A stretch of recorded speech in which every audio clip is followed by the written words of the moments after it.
क्या हो अगर जो कर्म है जिसे हम सदियों से सिर्फ एक फिलॉसफी या कोई नैतिक नियम मानते आए हैं, वो असल में एक मापने योग्य भौतिक प्रक्रिया हो, मतलब एक फिजिकल प्रोसेस। ये एक बहुत गहरा सवाल है ना? जरा सोचिए, क्या ये संभव है कि हमारे विचार एक यूनिवर्सल फील्ड के साथ बिल्कुल वैसे ही इंटरैक्ट करते हैं जैसे पानी में उठने वाली लहरें? क्या हम अनजाने में ही सही अपने आंतरिक वाइब्रेशंस के जरिए हर पल अपनी रियलिटी को आकार दे रहे हैं? बिल्कुल। और विज्ञान अब इस दिशा में बहुत ठोस बातें कर रहा है। यही तो। और लाइफ इन डिविनिटी की इस नई गहरी चर्चा में हम इसी रहस्य को डिकोड करेंगे। जो लोग हमें सुन रहे हैं उनका बहुत बहुत स्वागत है।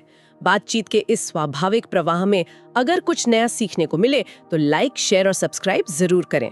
और ये जानना बहुत जरूरी भी है। हाँ, और जो लोग इस ट्रांसफॉर्मेशन को सच में अपनी जिंदगी में उतारना चाहते हैं, उनके लिए हमने डिवाइन संघा नाम का एक इनर सर्कल तैयार किया है। इसका लिंक डिस्क्रिप्शन और कमेंट्स में है। अभी ज्वाइन करने पर morning energy premium tool kit और old mental pattern transformation tool kit, जिनकी कीमत 998 रुपए है, वो एकदम फ्री मिल रहे हैं।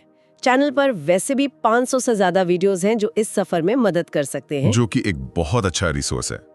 तो वापस आते हैं अपने टॉपिक पर। कर्म को हमेशा एक तराजू की तरह देखा गया है। अच्छा किया तो अच्छा, बुरा किया तो बुरा।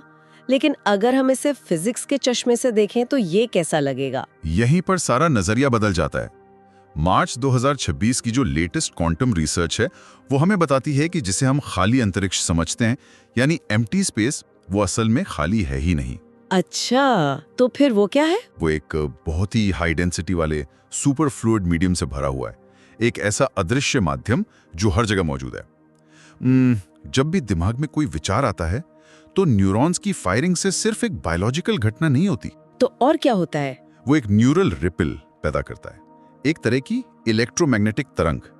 और सबसे बड़ी बात, ये तरंग इंसान की खोपड़ी के अंदर ही खत्म नहीं होती, ये बाहर की तरफ इस सुपर फ्लूइड फील्ड में फैलने लगती है। रुकिए, ये दावा बहुत बड़ा है।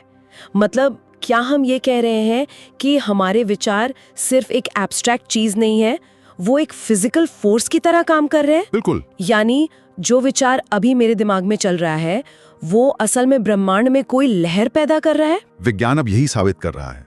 देखो, लैनियाकेया सुपर क्लस्टर का जो डेटा आया है, वो इसका सबसे बड़ा प्रमाण है। लैनियाकेया ये वो विशाल गैलेक्टिक संरचना है जिसमें हमारी आकाशगंगा मौजूद है। वैज्ञानिकों ने इसके ड्रैग कोएफिशिएंट्स का विश्लेषण किया है। एटम सुपर फ्लूइड में यात्रा करती हैं तो उन्हें इस विशाल गैलेक्सी के गुरुत्वाकर्षण